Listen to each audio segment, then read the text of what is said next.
A continuación, Noticiero Telesucesos. Clasificación A. Apto para todo público. Un noticiero pensado para usted porque se lo merece. Nos acercamos a la realidad desde diferentes perspectivas. Noticiero Telesucesos. Primera parte del Noticiero Telesucesos, con las noticias más importantes del día.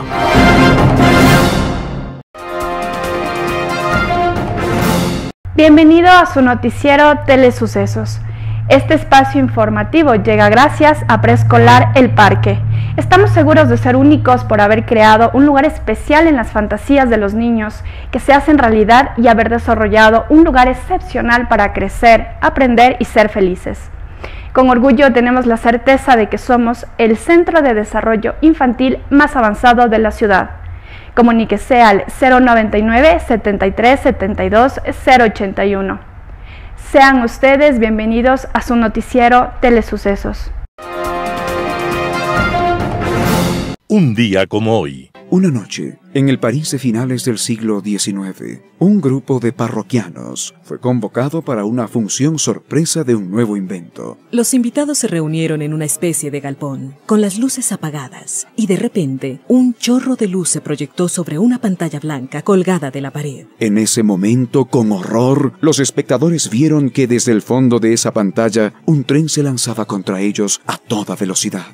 En medio del pánico colectivo, todos salieron en estampida, saltando unos sobre otros, dejando un mar de sillas y de costillas rotas, y una colección inimaginable de sombreros, paraguas y zapatos. Los espectadores, tan pronto recuperaron la respiración, juraron no volver a prestarse para esos experimentos de mal gusto, sin ninguna trascendencia. Entre el público se encontraba uno de los inventores de aquel artilugio de luces y figuras en movimiento, llamado cine. El personaje era Louis Juan Lumière, y él estuvo de acuerdo con el público. Reconozco que mi invento es atractivo, pero no tiene ningún futuro comercial. Este fue, sin duda, un error de película, porque el cine es una de las grandes actividades económicas del mundo actual. Louis Juan Lumière, uno de los inventores del cine, conjuntamente con otros investigadores, estaban haciendo un día como hoy. 5 de octubre de 1864. Y aunque no le auguró mucho éxito a su invento, hoy el mundo,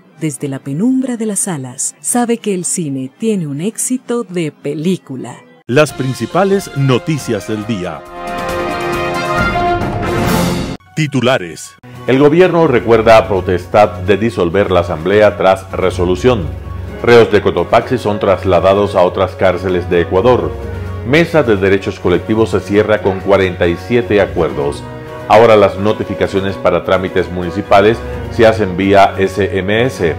Novedades legales. El SRI reforma los procedimientos para la devolución del IVA a adultos mayores y personas con discapacidad. Los editoriales serán de Hernán Pérez Luz, Cosecha de Tetones. Martín Pallares, así quiere cogobernar la CONAIE en minas y petróleo.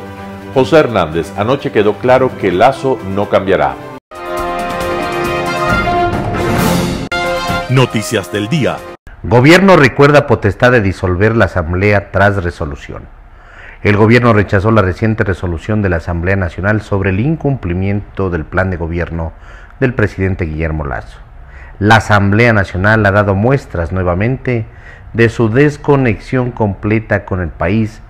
En una resolución inconducente, ha pretendido señalar con el ánimo de obstaculizar y entorpecer el trabajo del gobierno un supuesto incumplimiento, señaló el ministro de Gobierno en un comunicado. En el pronunciamiento, agregó que la ejecución del Plan Nacional de Desarrollo y el Plan de Gobierno presentado al Consejo Nacional Electoral CNE está prevista para 4 años. Con 103 votos afirmativos, 16 negativos y 5 abstenciones, el Pleno Legislativo determinó el 4 de octubre del 2022 el incumplimiento del gobierno dentro del primer año. La asambleísta Mireya Pazmiño, presidenta de la Comisión de Régimen Económico y ponente del informe, señaló que de las 130 metas planteadas por el primer mandatario, no presentó información de 89. Tampoco ingresó la planificación del Plan Nacional de Desarrollo ni la ejecución presupuestaria según la legisladora.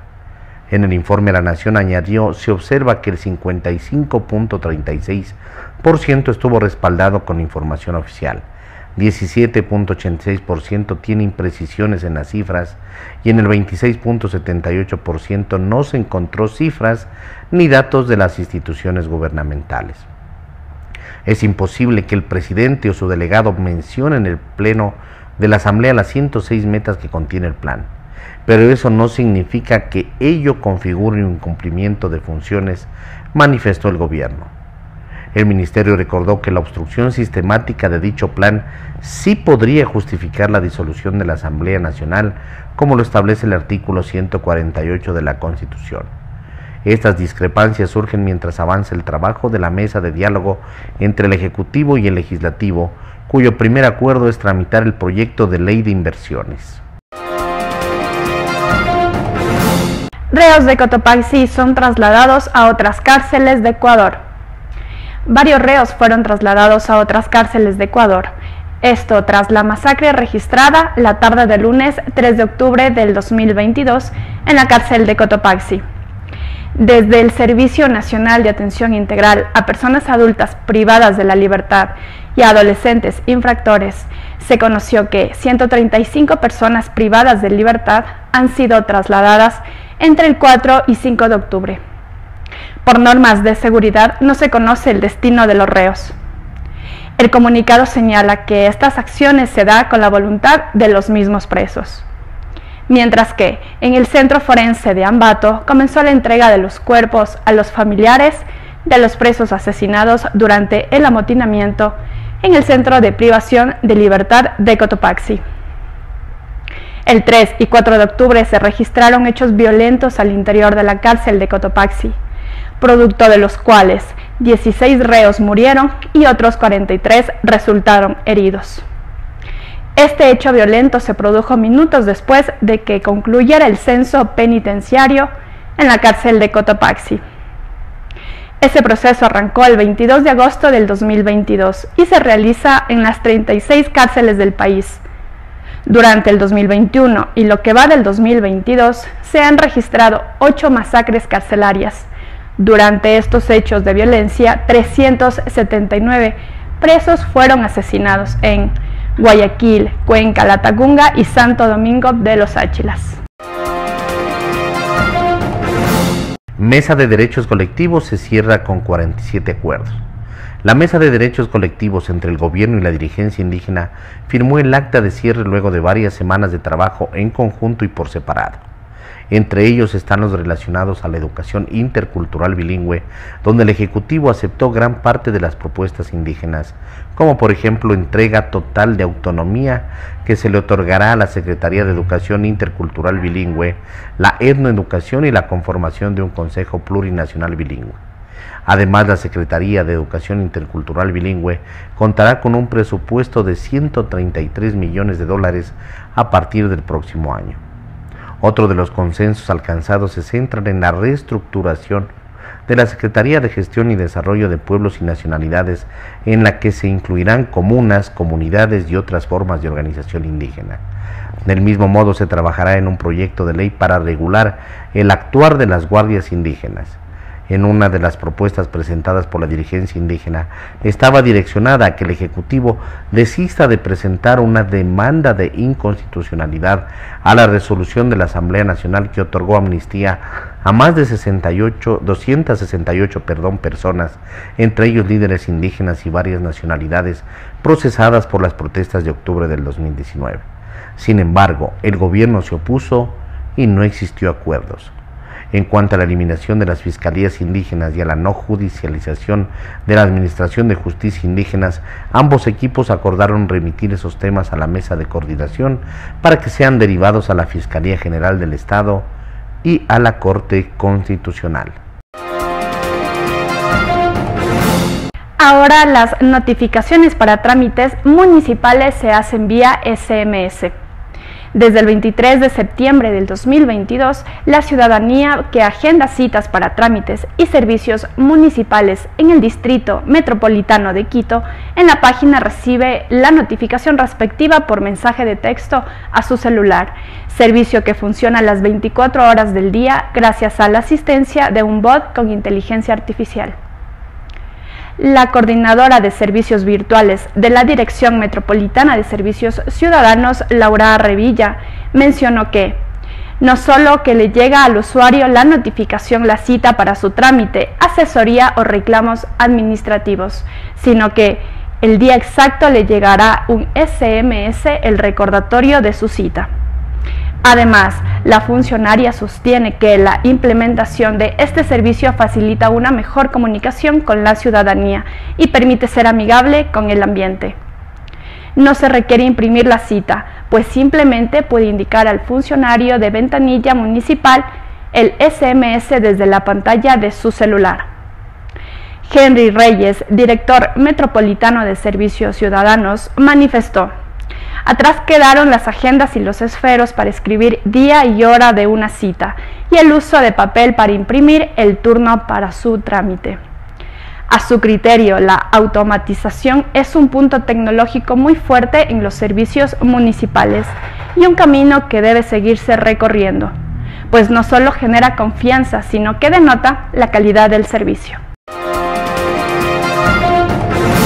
Novedades legales a cargo del estudio jurídico Naranjo Martínez. Novedades legales. El SRI reforma los procedimientos para la devolución del IVA a adultos mayores y personas con discapacidad. Mediante resolución número NAC-DGRCG C220044, el Servicio de Rentas Internas SRI reforma el procedimiento para la devolución del impuesto al valor agregado IVA a personas adultas mayores. En lo principal, la resolución establece que se podrá requerir la devolución del IVA por cada periodo mensual concluido, aunque la solicitud de devolución podrá acumular varios periodos. Además, podrán presentarse varias solicitudes en un mismo periodo, siempre y cuando se traten de valores no solicitados anteriormente, sobre los cuales ya exista pronunciamientos por parte de la Administración Tributaria y se registre saldo disponible para dicho periodo a favor del beneficiario.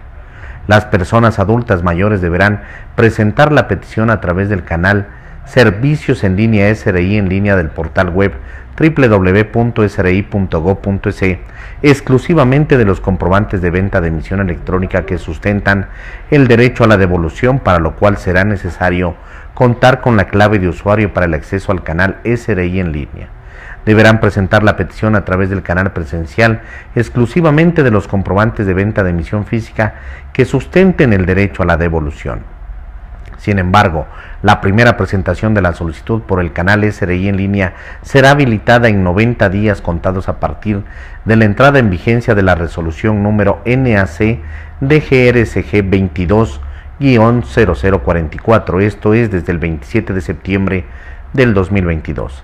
Hasta tanto, el sujeto pasivo podrá presentar únicamente su primera solicitud en forma presencial a través de los centros de atención del SRI, mediante resolución NA-DGRCGC 22-0045, el Servicio de Rentas Internas SRI reforma el procedimiento para la devolución del impuesto al valor agregado IVA a personas con discapacidad o sus sustitutos. En lo principal, la resolución establece lo siguiente: mecanismos de devolución. Los mecanismos de devolución del IVA pagado o generado en adquisición de bienes y servicios por las personas con discapacidad o sus sustitutos son: 1. Devolución por acto administrativo tras la presentación de la solicitud. 2. Devolución automática por transacciones realizadas con comprobantes electrónicos. Devolución por acto administrativo. Se podrá requerir la devolución del IVA por cada periodo mensual concluido. La solicitud de devolución podrá acumular varios periodos. Podrán presentarse varias solicitudes de devolución de un mismo periodo, siempre y cuando se traten de valores no solicitados anteriormente, sobre los cuales ya exista pronunciamiento por parte de la Administración Tributaria y se registre saldo disponible para dicho periodo a favor del beneficiario. La persona con discapacidad o su sustituto o su representante legal debidamente acreditado según corresponda presentará la solicitud de devolución del IVA por cualquiera de los siguientes canales: 1. Canal presencial. 2. Canales electrónicos que comprenden: 1. Servicio en línea SRI en línea y 2 canales adicionales de atención electrónica que habilite el SRI. Devolución automática. La resolución también contempla un mecanismo de devolución automática mediante el cual se aplique el efecto eximente del pago al momento de la compra de bienes y o servicios a través de transacciones realizadas con comprobantes electrónicos, facturas y notas de débito. El mecanismo de devolución automática se aplicará de manera inmediata por cada compra realizada con comprobantes electrónicos de conformidad con los límites establecidos en la normativa tributaria vigente. El mecanismo de devolución automática en transacciones con comprobantes electrónicos se aplicará respecto del valor del IVA generado en la adquisición local de bienes y servicios de primera necesidad de uso o consumo personal que no estén relacionados o destinados para actividades comerciales. Para la aplicación de la devolución automática, la persona con discapacidad o su sustituto o representante legal, según corresponda, presentará por primera y única vez la solicitud de registro del canal automático para la devolución del IVA y generación del código de confirmación de manera presencial en los centros de atención tributaria del SRI a nivel nacional. El código de confirmación es una clave de 4 dígitos numéricos que genera la administración tributaria de manera aleatoria con un tiempo de vigencia y que tiene por función acreditar la identidad del beneficiario al momento de la compra con el fin de confirmar y aceptar la aplicación de la devolución automática del IVA. Entrevista del día. La mañana de este miércoles en Radio Sucesos, Francisco Rocha, director ejecutivo de Asociación Ecuatoriana de Editores de Periódicos, habló sobre el veto a la ley de comunicación. Escuchemos lo que dijo. Y bueno, ¿qué nos espera después de esta decisión de la Corte Constitucional? Verónica, muchas gracias. Bueno, es una buena noticia que 12 de los 18 artículos, que eran en esencia, digamos, los instrumentos de una ley mordaza aprobada por una mayoría que, y respetando lo que se había debatido más de un año y trabajado en la comisión, votó un informe de minoría de sorpresa porque eran nueva mayoría. Pero la Corte Constitucional hace parte de lo que acaba de leer Verónica, de transmitirle a la ciudadanía, hace, digamos, un análisis técnico, jurídico, serio, recogiendo la jurisprudencia de la propia Corte Constitucional, de la Corte Interamericana de los Derechos Humanos y valorando los instrumentos internacionales de los cuales el Ecuador forma parte y es suscriptor.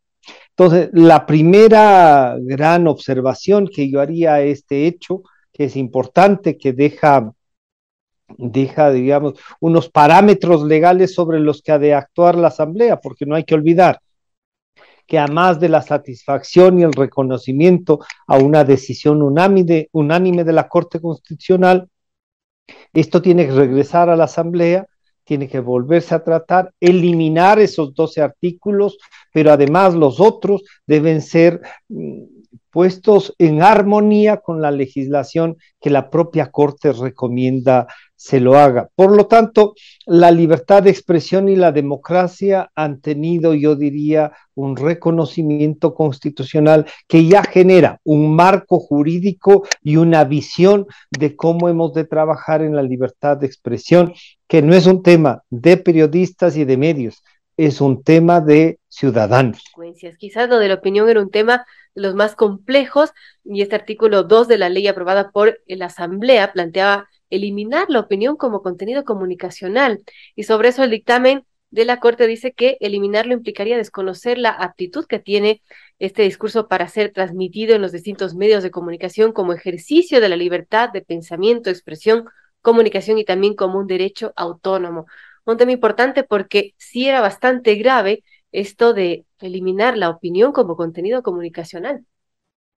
Claro, lo que estamos haciendo ahora habría sido con posibilidad de censura o de lo que es peor, de tener una sanción, porque también la ley era punitiva. En muchos casos algunos dicen, no, era para, sí era, querían que hagamos un cursito, ¿para qué? Para instalar una cosa que es conexa al artículo 2 de la opinión, a la garantía de la verdad, y el artículo 17 que también está observado por la Corte como inconstitucional, diciendo que el Estado garantizará la verdad, frente a que se convertía casi en un delito la opinión.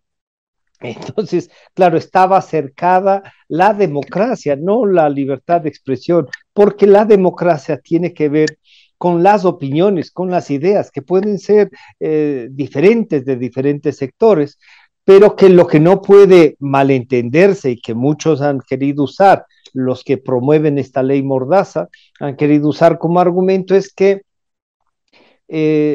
muchas veces se usa el micrófono para dañar la imagen de algo. No. Hay una legislación vasta en el Ecuador para que no se calumnie. Y eso es otra cosa. La calumnia no es un tema de opinión. Si yo calumnio, estoy calumniando. La opinión es, yo veo sobre tal cosa, este es mi pensamiento sobre tal hecho, ¿no? Discrepar no es calumniar. Por lo tanto, sí, siempre seremos periodistas y medios de comunicación una piedra en el zapato de quienes ejercen el poder político y en el Estado, y el Estado es el presidente, los miembros de la Corte, sus jueces, los legisladores, está ahora aquí en el Ecuador que tenemos el poder electoral, el poder de transparencia, tenemos tantos funcionarios públicos que querían blindarse frente a algo que es natural en las democracias, rendir cuentas para los cargos que han sido elegidos. ¿Cómo ve esta situación de la responsabilidad ulterior que también acogió la Corte Constitucional? Sí, si nosotros analizamos un hecho político, no puede ese análisis llevarnos a una responsabilidad ulterior. Por ejemplo, si yo digo que a mí me parece que la Asamblea Nacional debería irse a su casa, bueno, eso me parece a mí, pero no van a sancionar a Verónica y a Radio Sucesos por lo que he dicho yo, pero tampoco me pueden sancionar a mí como ciudadano que creo que la Asamblea debería ya irse a su casa. Entonces, la responsabilidad ulterior, y peor aún esta interpretación, digamos, esta ambigüedad que dejaban en la legislación, además de que no es una forma de legislar, serán sancionados de acuerdo a la ley u otras. ¿Cuáles son las u otras? El Código Penal. Entonces eso era penalizar no solo la opinión y la información, sino el trabajo de quienes hacemos del tratamiento del pensamiento político el quehacer diario, ¿no? Que le dejamos como instrumento a la ciudadanía las opiniones de todos los sectores para que en ese debate tome decisiones y posiciones frente a lo que están ejerciendo el poder político. Es otro de los artículos, diría yo, Verónica, que están elevados a los estándares internacionales, a la jurisprudencia que esta Corte Constitucional ya ha sentado en temas como la hora o vistazo, o la Corte Interamericana en temas respecto del Ecuador, ¿no? Hay otros temas de otros países, como en el caso del Universo. Por lo tanto, yo diría, esta responsabilidad ulterior queda claro cómo funciona y no deja ahí a libre albedrío para que alguien pueda perseguir la opinión. Valentina Zartate, ex contralora subrogante, habló en Radio Sucesos esta mañana sobre la propuesta del gobierno de derrocar el edificio donde se cometió el crimen de María Belén Bernal. Veamos la nota. Hay un tema que merece su comentario, que es esto que en los últimos días fue polémico, el anuncio del presidente de la República, Guillermo Lasso, de demoler uno de los edificios de la Escuela Superior de Policía.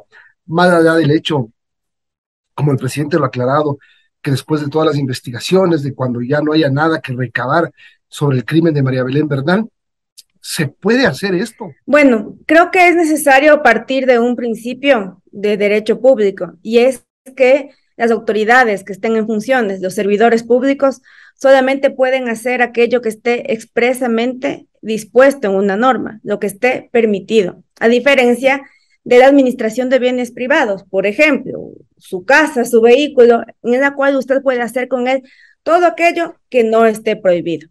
¿Por qué esta aclaración?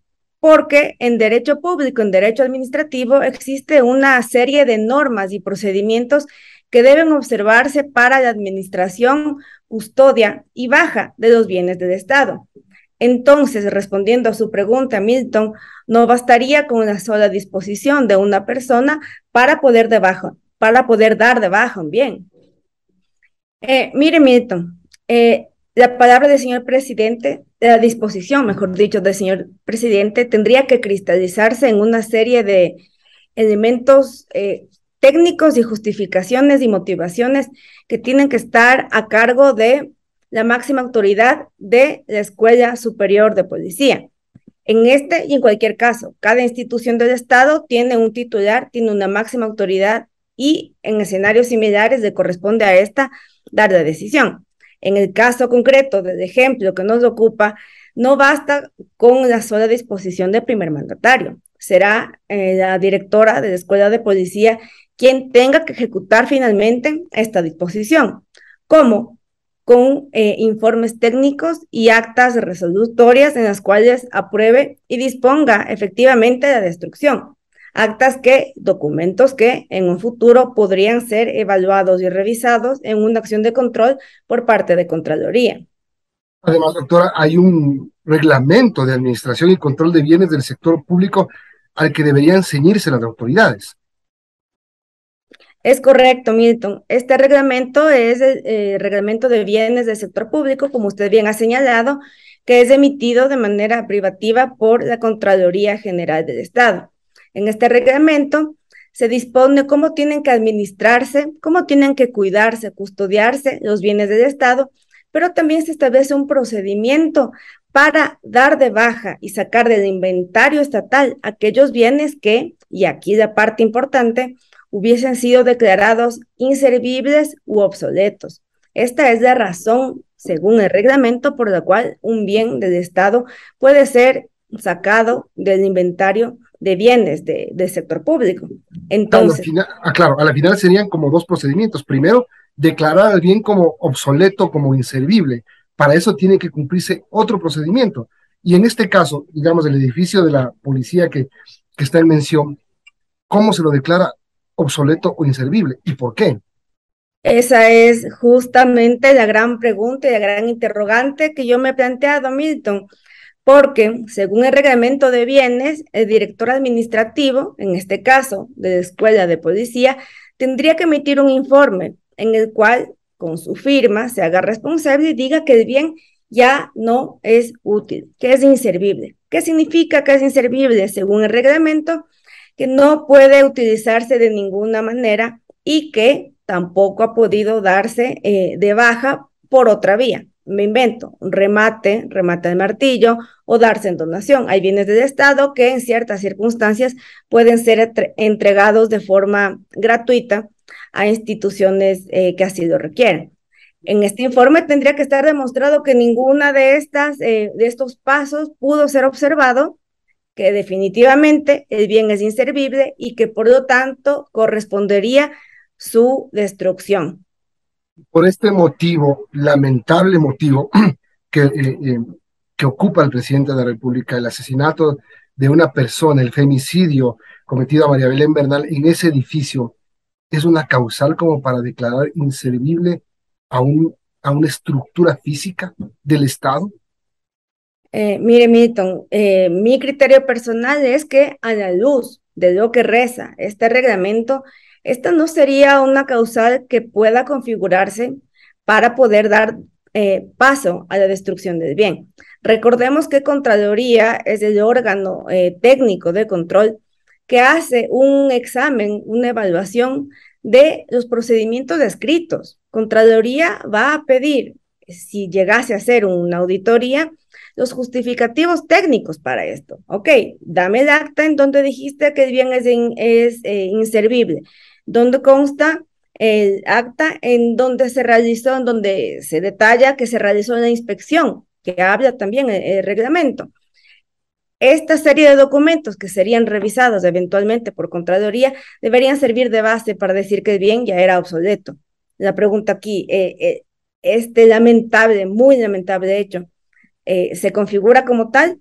Ojo que si es que un juez dictaminara que existe ya culpables y se estableciera el nexo causal entre el hecho delictivo y un culpable, que ya sería con sentencia ejecutoriada, y si un juez dictaminaría que se puede dar paso a esta medida como un acto simbólico de reparación para la víctima y en general para las víctimas de violencia contra la mujer, podría quizás Contraloría contar con un sustento, pero recordemos, Milton, que ahorita están apenas en fase de investigación y la persona a quien se acusa de ser la perpetradora de este delito ni siquiera ha sido capturada, y este es un tipo penal que no puede ser juzgado en ausencia. Entonces, en este momento de darse paso a la destrucción de un edificio, podría, a mi criterio, configurarse una responsabilidad civil. Un panorama de noticias para su estatura intelectual.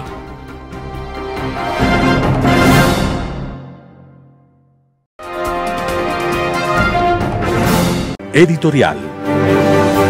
Cosecha de tetones. Hernán Pérez Luz, El Universo. La Asamblea Nacional no deja de sorprender a los ecuatorianos. En octubre de 2008, la Asamblea Constituyente, controlada por el correísmo, dictó una amnistía política que benefició a un individuo que había sido condenado a 16 años de prisión por haber violado a una menor de edad. Como las autoridades se resistían a dejarlo en libertad, el violador recurrió a la Corte Constitucional, la infame corte dominada por el hoy prófugo de la justicia. En septiembre de 2009, la Corte correísta convalidó semejante crimen y ordenó que se lo deje en libertad.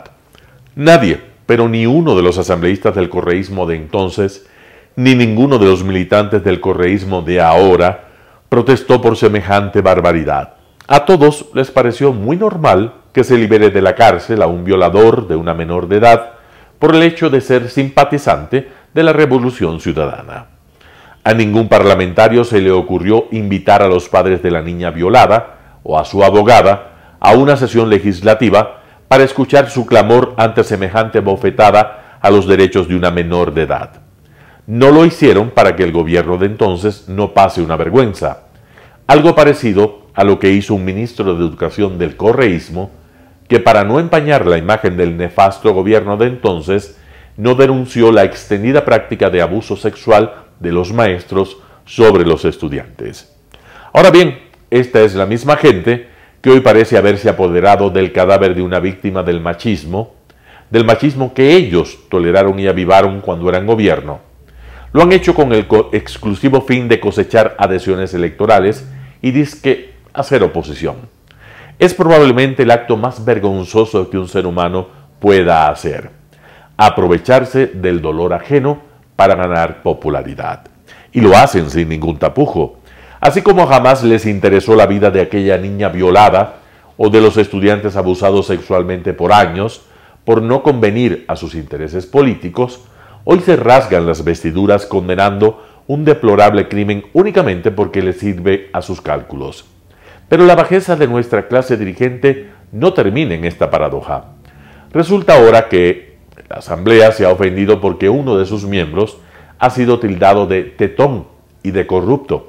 Pero lo curioso es que no se ha ofendido por lo segundo, por lo de corrupto, sino por lo de tetón. En otras palabras, para la Asamblea el calificativo de corrupto no es tan grave como lo es el de tetón. Y es que la corrupción se ha generalizado tanto entre nuestros políticos que ello ha dejado de ser algo ofensivo para ellos. No así esto de lo de ser un tetón. Debe recordarse que la Embajada de los Estados Unidos en días pasados ha retirado la visa que tenía el ofendido para ingresar a ese país, pero no lo hizo por ser tetón, que es lo que más le preocupa a la Asamblea, sino por serios indicios de corrupción que existen sobre él.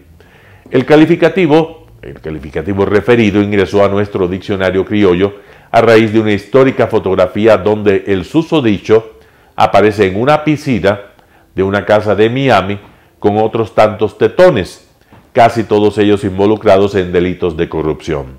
El país requiere modernizar su legislación para prepararnos a enfrentar graves desafíos. Nada de eso les importa. Lo que les importa es que a un tetón no le digan tetón. Hernán Pérez Luz, El Universo. Así quiere cogobernar la CONAIE en minas y petróleo, artículo de Martín Pallares publicado en el portal Cuatro Pelagatos. Lo que el plan de gobierno de Guillermo Lasso pudo haber planteado en explotación de recursos petroleros y mineros, por el que votó más de la mitad de los ecuatorianos, ya no cuenta. Este 12 de octubre, cuando se cierren las mesas de diálogo instaladas luego del paro de junio, la política de Estado sobre estos dos temas tendrá un nuevo rector. La dirigencia de la CONAIE y unos cuantos movimientos sociales más que en junio paralizaron el país e impusieron dichas negociaciones a la fuerza. Eso queda claro en las 5 páginas del documento difundido por la Conferencia Episcopal, donde se establecen los acuerdos a los que han llegado la CONAIE y el gobierno. Este gobierno paralelo se expresa en su forma más grosera en el acuerdo sobre la creación de una mesa técnica de evaluación que tendrá, según se dice, carácter vinculante y que revisará las licencias ambientales, los contratos petroleros y los derechos mineros que han sido otorgados. Esta mesa, que se instalará el 17 de octubre, tendrá facultades legislativas y de control que no están establecidas en ninguna ley del país ni en la Constitución. La mesa estará conformada por un representante de la CONAIE, de la FEINE y de la FENOCIN, de los ministerios de Estado competentes en el área, así como de la Fiscalía, del Consejo de la Judicatura, la ONU en la Corte Interamericana de Justicia. Una especie de autoridad supralegal y supraestatal. Las facultades de la mesa técnica de evaluación no quedan ahí. El documento señala que además definirá las prioridades en la entrega de informes de impacto socioambiental en los bloques de la llamada ronda entre campos, los campos que quedan entre las zonas ya concesionadas, los campos ubicados en el suroriente y 13 bloques entre los cuales está mucho ojo el ITT, además de al menos 2 proyectos de minería industrial a gran escala, 21 procesos de exploración de minería metálica, entre ellos Loma Larga, La Plata y Curipamba. Es decir, lo que se haga o no se haga en los más grandes planes mineros del país estarán bajo la tutela de este organismo. Esto significa, como dijo a Cuatro Pelagatos una fuente vinculada al sector, que no habrá empresa privada o estatal que quiera elaborar un plan de desarrollo petrolero o minero en el país, porque todo estará sujeto a lo que los miembros de la mesa piensen, digan o hagan. El cogobierno que se plantea en este punto llevará muy probablemente a una paralización del sector. La imposición de este gobierno paralelo tiene otras caras que no son menos alarmantes. En el primer punto dice, por ejemplo, que habrá una moratoria de al menos 12 meses o hasta que la ley de consulta previa libre e informada esté publicada en el registro oficial. Pero resulta que para elaborar dicha ley el mismo acuerdo establece que se conformará otra mesa técnica jurídica para redactarla con las organizaciones sociales y organizaciones de pueblos y nacionalidades, que se instalará el 25 de octubre. No habrá entonces ninguna actividad petrolera o minera nueva en los próximos 12 meses o hasta que esté publicada una ley de consulta previa. Una ley que, como se ve, será redactada con participación y aval de la dirigencia indígena. Los acuerdos establecen que en otras mesas en las que tendrán representación estos movimientos sociales se redactarán los proyectos de reformas a la ley de hidrocarburos y de minería y la creación de una ley de Petroecuador. Otra mesa redactará las reformas a la ley orgánica para la planificación integral de la Amazonía. Es decir, se instalará un cuerpo de al menos 5 mesas de donde saldrán todas las decisiones sobre el futuro de la explotación hidrocarburífera y minera del país. El documento muestra en todo caso algunos puntos donde el gobierno no se sometió a la voluntad de la CONAIE.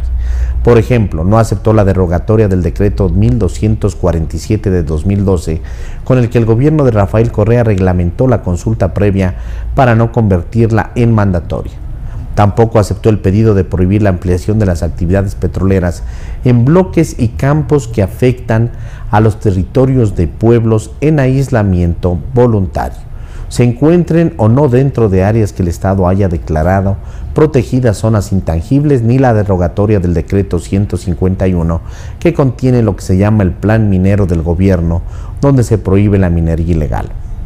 A pesar de los desacuerdos, el documento de Marras marca una rendición casi incondicional en la que el gobierno cede facultades y competencias del Estado a un determinado grupo social. Si la CONAIE y sus socios, con el derecho que les dio la fuerza, pueden imponer condiciones al manejo del Estado, ¿quién puede impedir que otros grupos se sientan facultados a hacer lo mismo? Artículo de Martín Pallares, publicado en el portal digital Cuatro Pelagatos. Anoche quedó claro que Lasso no cambiará. José Hernández, 4 Pelagatos.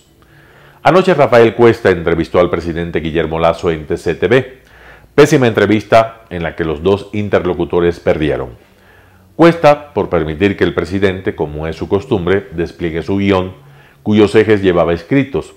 Lasso por no entender que en periodos de incertidumbre y de zozobra, el país no espera, o no únicamente, cifras supuestamente destinadas a inspirar confianza y optimismo.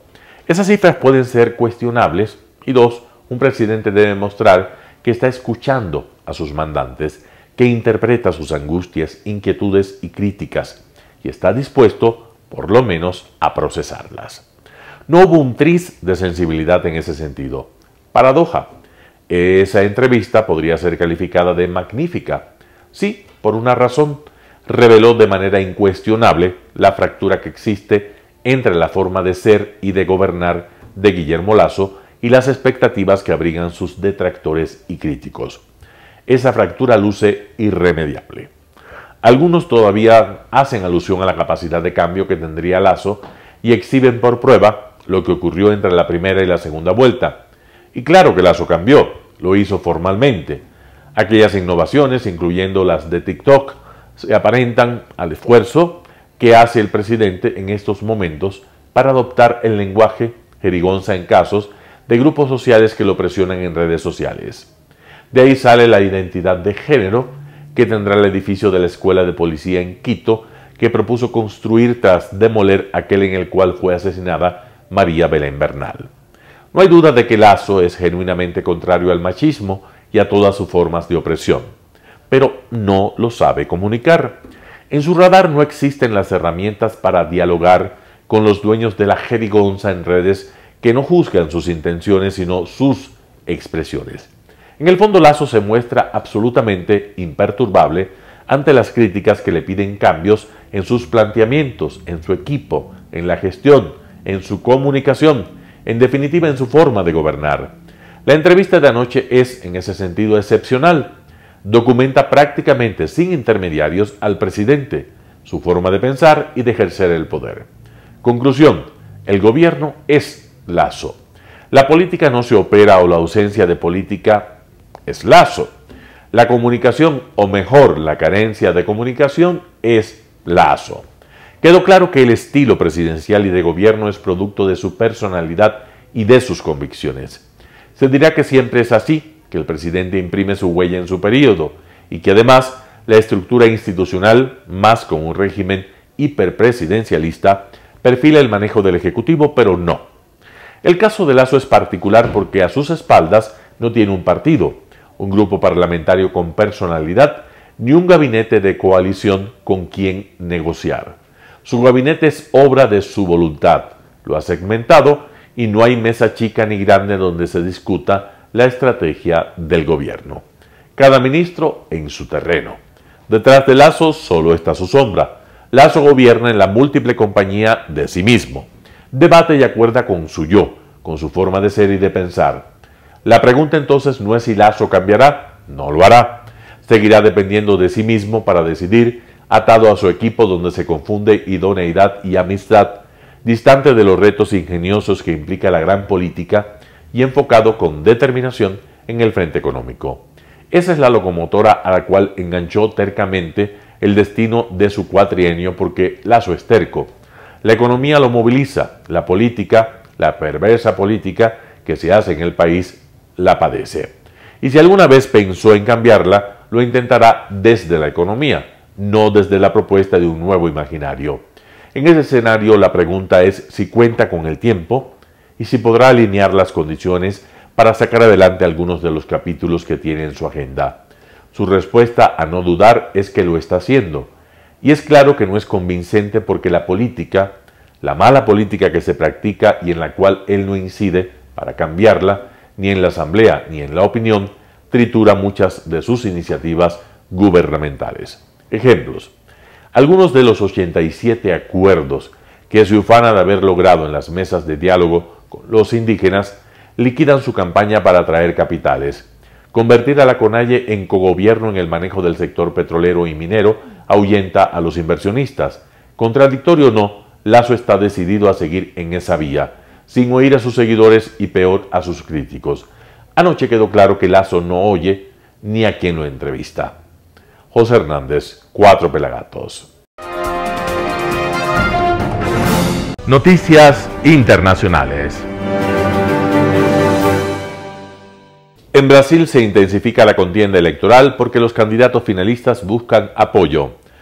Ha sido un comienzo tranquilo de lo que se espera sea un mes tenso de campaña electoral para el presidente Jair Bolsonaro y su rival, el exmandatario Luiz Inácio Lula da Silva. Los dos candidatos a la presidencia de Brasil comenzaron una carrera de 4 semanas para buscar votos antes de la segunda vuelta el 30 de octubre.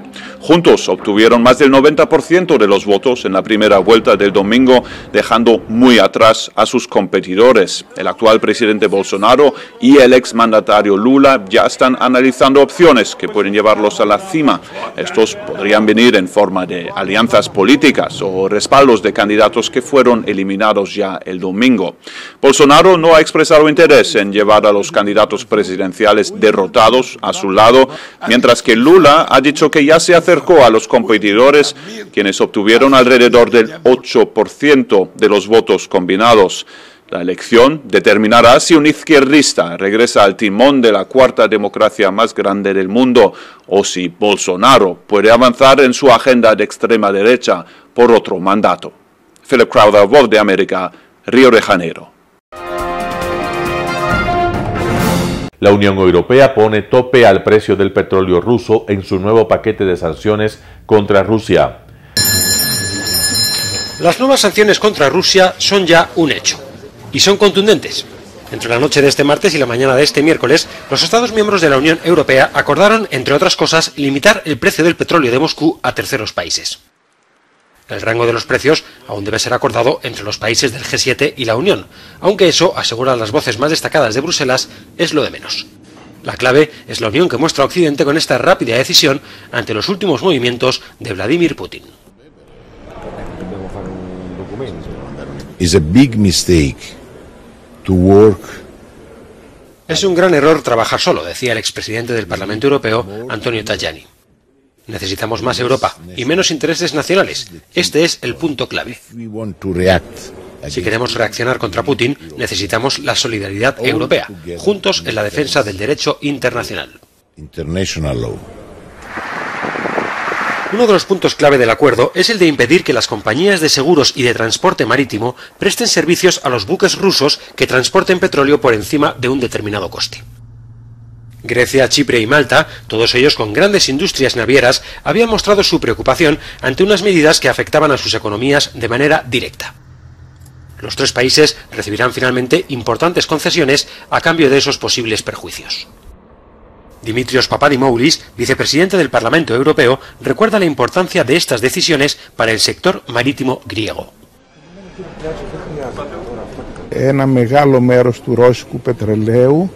Una gran parte del petróleo ruso se transporta a través de barcos que pertenecen a la industria naviera griega, confirma Papadimoulis. Por eso, espero ver que esta decisión es beneficiosa para el impacto de las sanciones y que está en consonancia con el gobierno griego. Quiero una respuesta no solo de la industria naviera griega que participa en este transporte, sino también del gobierno griego que aprueba las sanciones.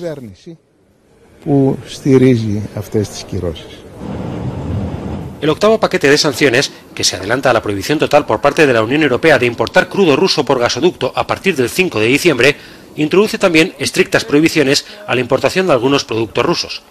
Tal es el caso del acero y los plásticos, que tienen un valor aproximado de 7.000 millones de euros para el Kremlin. Las exportaciones de productos fabricados en Europa, en particular los utilizados por los militares rusos, también serán prohibidas.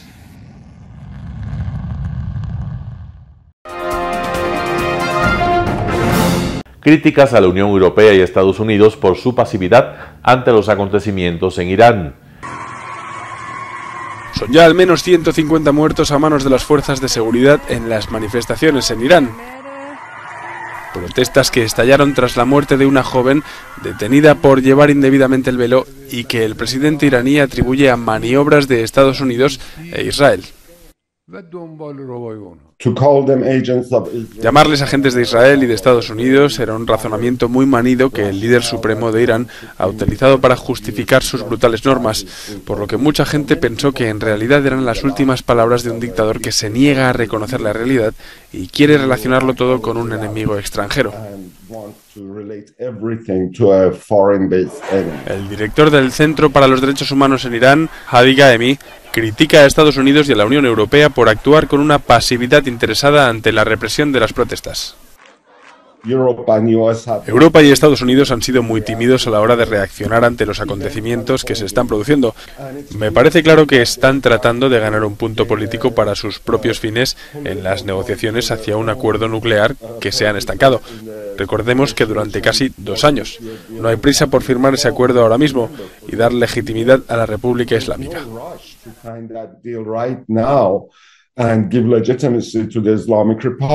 Oficialmente, al menos 1.500 personas han sido detenidas desde el 16 de septiembre, entre ellas Servin Agipur, compositor y cantante de una canción de apoyo a las protestas que se convirtió en un himno para los manifestantes. Agipur fue puesto en libertad condicional el martes.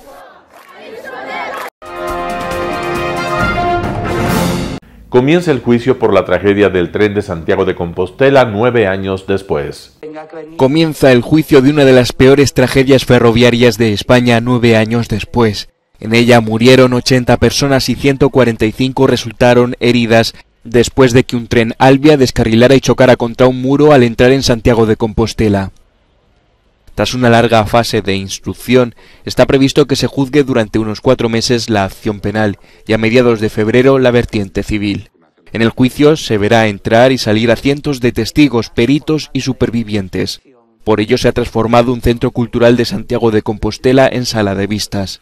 La Fiscalía pide 4 años de prisión e inhabilitación profesional para los 2 acusados que se sentarán en el banquillo, el exdirector de seguridad de Adif, Andrés Cortavitarte, y el maquinista, Francisco Garzón.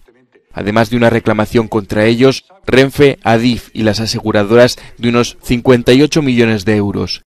Entre las cuestiones que se tratarán en el juicio está la de que el tren viajaba a 179 km por hora cuando descarriló, a pesar de que el límite de velocidad en ese tramo era de 80 km por hora, o que el conductor del tren estuviera hablando por teléfono con el interventor justo antes del accidente. Además, se acusa al antiguo responsable de Adif de no haber realizado un estudio de riesgos sobre la curva en cuestión, que carecía de sistemas de señalización, aviso y frenado automático.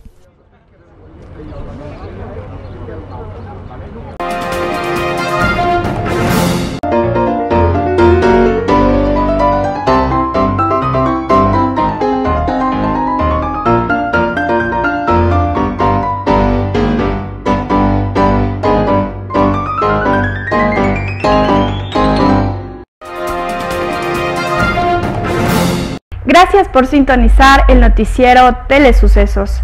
Este espacio informativo llegó gracias a Preescolar El Parque. Estamos seguros de ser únicos por haber creado un lugar especial en que las fantasías de los niños se hacen realidad y haber desarrollado un lugar excepcional para crecer, aprender y ser felices. Con orgullo tenemos la certeza de que somos el centro de desarrollo infantil más avanzado de la ciudad. Comuníquese al 099 73 72 081. Síganos en nuestras redes sociales, en Facebook como Telesucesos Quito, en Instagram como @telesucesos_ y en Twitter como @telesucesos29. En YouTube nos encuentran como Telesucesos HD y en nuestra página web www.telesucesos.net. Gracias por acompañarnos. El noticiero Telesucesos es retransmitido de lunes a viernes a las 7 horas por Radio Planeta Sur 106.1 FM de la ciudad de Loja. Noticiero Telesucesos.